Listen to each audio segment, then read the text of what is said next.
হাতে খুন্তি নিয়ে দরজার সামনে রাগান্বিত হয়ে দাঁড়িয়ে রেবা। এমন সময় অপু লিফট থেকে বের হতেই রেবা হুঙ্কার ছেড়ে বলল, দাঁড়া, সোজা যে লিফট দিয়ে উপরে উঠেছো ঠিক সেই সিঁড়ি দিয়ে নিচে নামবি। অপু অবাক হয়ে বলল, রেবা কি বলছো তুমি? আমি বের হয়ে যাব কেন? তোর কেনর কোনো উত্তর নেই। তোকে যা বলেছি সেটা কর। রেবা, তুমি আমার সাথে তুই তুকারি ব্যবহার করছো কেন? তুমি কি ভুলে যাচ্ছ আমি তোমার স্বামী? ভুলে গেছি তুই আমার স্বামী। তুই এখন আমার কাছে আসামি। এখন তোকে যেটা বলেছি সেটা কর। বাসায় ঢোকা তো দূরে থাক, বাসার সামনেও দাঁড়াবি না। আমার অপরাধ কি? তোর অপরাধের শুরু আছে কিন্তু শেষ নেই। কোনটা রেখে কোনটা বলবো? আজকে কি অপরাধ করেছি সেটা বলো। আমি কি অপরাধ করেছি? তুই রাস্তার পাশে দাঁড়িয়ে কোন মেয়ের সাথে কথা বলছিলি? অপু থতমত খেয়ে গেল। আমতা আমতা করে বলল, কি বলো তুমি? আমি কোন মেয়ের সাথে কথা বলছিলাম? একদম মিথ্যা কথা বলবি না। জোনাকি আন্টি বোরখা পরা অবস্থায় তোর পেছনে দাঁড়িয়ে সবকিছু দেখেছে, শুনেছে। অপু মনে মনে বলল, ধরা মনে হয় খেলাম। এখন কি করি ভাবতে ভাবতে একটা বুদ্ধি পেয়ে গেল। কাপা কাপা গলায় বলল, আরে আমি আমার বন্ধু আশিকের সাথে কথা বলছিলাম। একদম মিথ্যা কথা বলবি না। তুই কি করেছিলি শুনবি? তাহলে শোন। আন্টি রাস্তা দিয়ে হেঁটে আসছিল, হঠাৎ খেয়াল করলো তুই মোবাইলে কার সাথে যেন হেসে হেসে রাস্তার পাশে দাঁড়িয়ে কথা বলছিলি। আন্টির মনে সন্দেহ হলো। আন্টি তোর পেছনে গিয়ে একটু আড়ালে দাঁড়িয়ে তোর কথা শুনতে চেষ্টা করলো। ও মা,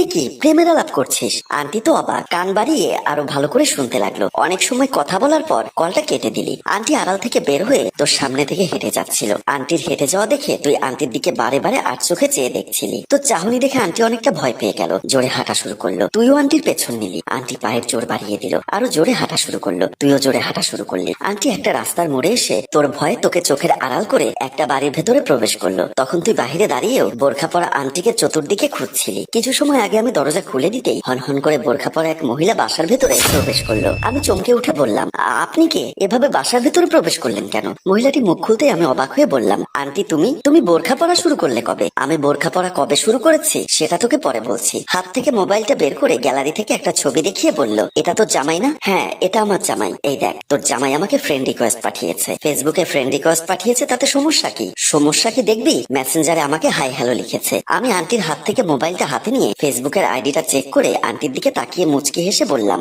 আন্টি তোমার নাম কি অ্যাঞ্জেল পরি? না, অ্যাঞ্জেল পরি না, এমনি দিয়েছে আর কি। এডিট করে এরকম ইয়াং একটা ছবি দিয়েছো, তাতে তো যুবক বুড়ো সবাই পাগল হবে। তাই বলে কি তোর জামাইও আমাকে দেখে পাগল হবে? আমাকে মেসেজ করবে? এমন রূপবতী কন্যা দেখলে আমার জামাই কেন, আরো অনেকেই তোমাকে মেসেজ করবে। আমি মনে মনে যেটা ভাবছিলাম সেটাই হলো। তুমি আবার কি ভাবছিলে? তোকে বললে তুই এটাকে গায়ে নিবি না, তোর জামাইয়ের সাপোর্ট করবি। কিন্তু তোর জামাই যে কত বড় খারাপ, একটু আগে যে কাণ্ড আমার সাথে করেছে তা না বললে তুই বিশ্বাস করবি না। তা তোমার সাথে কি কাণ্ড করেছে শুনবি? তারপর তোর অপকর্মের সব ডিটেলস খালা আমাকে বলেছে। এবার তুই বল কেন এমনটা করলি? বিশ্বাস করো আমি কিছুই করিনি। রেবা আবার উত্তেজিত হয়ে অপুর কলার ধরে বলল, তুই আন্টিকে চিনতে পারিসনি এটা না হয় বিশ্বাস করলাম, কিন্তু তুই আন্টিকে মেসেঞ্জারে হাই হ্যালো লিখেছিস কেন? কি বলো? আমি তো আন্টির আইডি চিনি না, তাকে হাই হ্যালো লিখবো কখন?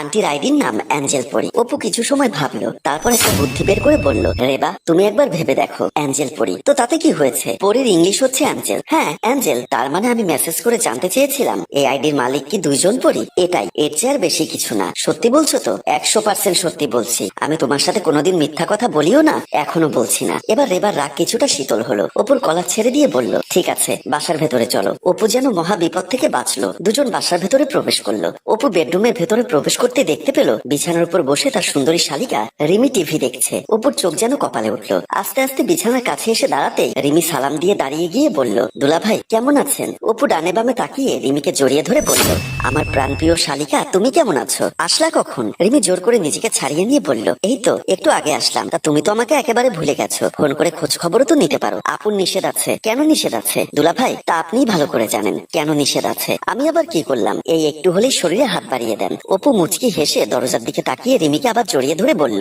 শালি হলো ঘরের আধা ঘরওয়ালি, তাই শালিকেও মাঝে মধ্যে একটু আদর সোহাগ করতে হয়। রিমি নিজেকে ছাড়িয়ে নেবার চেষ্টা করতে করতে বলল, ছাড়ুন দুলা ভাই, আপু চলে আসবে, দেখলে সর্বনাশ হয়ে যাবে। আহা তুমি চিন্তা করো না, আমি দেখে এসেছি, তোমার আপু রান্নাঘরের দিকে গেছে। এমন সময় রেবা খুন্তি হাতে রুমের ভেতরে প্রবেশ করে বলল, আমি এখন বেডরুমের ভেতরে আছি। অপু চমকে উঠে রিমিকে ছেড়ে দিয়ে বলল, বিশ্বাস করো জান, আমি কিছুই করিনি। আমি পরীক্ষা করছিলাম রিমিকে আগের থেকে বেশি মোটা হয়েছে নাকি শুকিয়ে গেছে, এছাড়া আর কিছুই না। রেবা অপুর কলার ধরে টান দিয়ে রুম থেকে বের হয়ে গেল। দরজা খুলে ধাক্কা দিয়ে অপুকে বাহিরে বের করে দিয়ে বলল, এখন থেকে বাহিরের আলো বাতাস খাবি, বাসায় আসবি না। 1 মাস পর আমি তোকে মেজারমেন্ট করে দেখবো তুই মোটা হয়েছিস নাকি শুকিয়ে গেছিস। জান আমি কই থাকবো, কি করব, কি খাবো? কেন রাস্তার পাশে থাকবি? মেয়ে মানুষ দেখলে বদমাইশি করবি আর হাওয়া বাতাস খাবি। এসব কি বলছো? বলছি এখন সোজা রাস্তা মাপ, আর দরজায় একটা টোকা দিলে তো খুন্তির ছেঁকে একটাও নিচে পড়বে না, তোর পিঠে পড়বে। বলে রেবা দরজা বন্ধ করে দিল। কি আর করা, দরজার সামনে না দাঁড়িয়ে থেকে অপু চুপচাপ চলে গেল। অপু তার বন্ধু বন্ধু বাবুর বাসায় প্রবেশ করতেই বাবু দৌড়ে এসে বলল, দোস্ত আজকে হঠাৎ কি মনে করে তুই আমার বাসায় আসলি? কেন, কি হয়েছে? তোর বাসায় আসলে সমস্যা কি? আজকে একটু সমস্যা আছে, তুই আগামীকাল আসিস, এখন চলে যা, আমার আজকে সমস্যা আছে,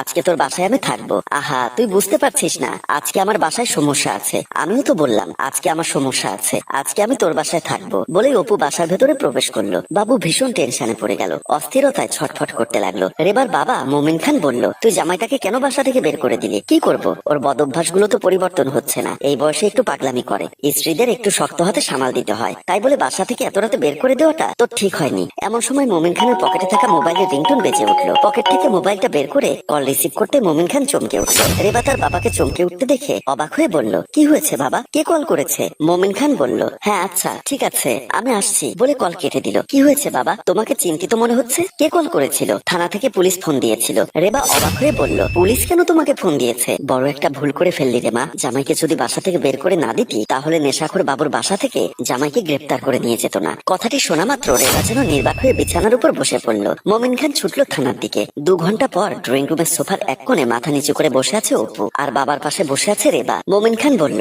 তোমার বাবা আমার বন্ধু ছিল, অনেক ভালো লোক ছিল। তোমার বাবা মা মারা যাবার পর আমার মেয়েটাকে তোমার হাতে তুলে দিয়েছিলাম। তোমার বাবার অনেক সম্পত্তি, তোমার বাবার ব্যবসা বাণিজ্য আমি দেখাশোনা করি। তুমি ভাদাইমার মতো ঘুরে বেড়াও, আর সেটাই তোমার জন্য কাল হয়ে দাঁড়িয়েছে। অনেকটা উচ্ছৃঙ্খল হয়ে গেছো। আমি রেবাকে নিয়ে আমার বাড়িতে চলে গেলাম। তুমি যেদিন ভালো হতে পারবে সেদিন রেবাকে ফিরিয়ে নিয়ে এসো। এবার অপুর নীরবতা ভাঙলো। দুহাত জোর করে রেবার কাছে ক্ষমা চেয়ে বলল, আগামীকাল থেকে আমি আমার ব্যবসা প্রতিষ্ঠানে যাব। বাবাকে আর কষ্ট করে আমার ব্যবসা প্রতিষ্ঠান দেখতে হবে না, আর কখনো ভাদাইমাগিরি করব না। তবুও তুমি আমাকে ছেড়ে যেও না, আমার ভুল হয়েছে, আমাকে তুমি ক্ষমা করো। অপুর কথা শোনার পরও রেবা চুপ রইল, কোনো কথা বলছে না। অপু এখনো অনুনয় বিনয় করে ক্ষমা চাইতে লাগলো। প্রিয় viewers, character loss everything loss. আপনি কি চান বা আমি কি চাই, আপনার ইচ্ছাটা আপনি প্রকাশ করতে পারেন আপনার ব্যবহার দিয়ে, আর আমার চারিত্রিক বৈশিষ্ট্য আমি প্রকাশ করতে পারি আমার ব্যবহার দিয়ে। চরিত্রের উপর একবার যদি কালি লেগে যায় তাহলে কিন্তু সেই দাগ আর ওঠে না। তাই আসুন, আমিও চাই, আপনিও চাইবেন চরিত্র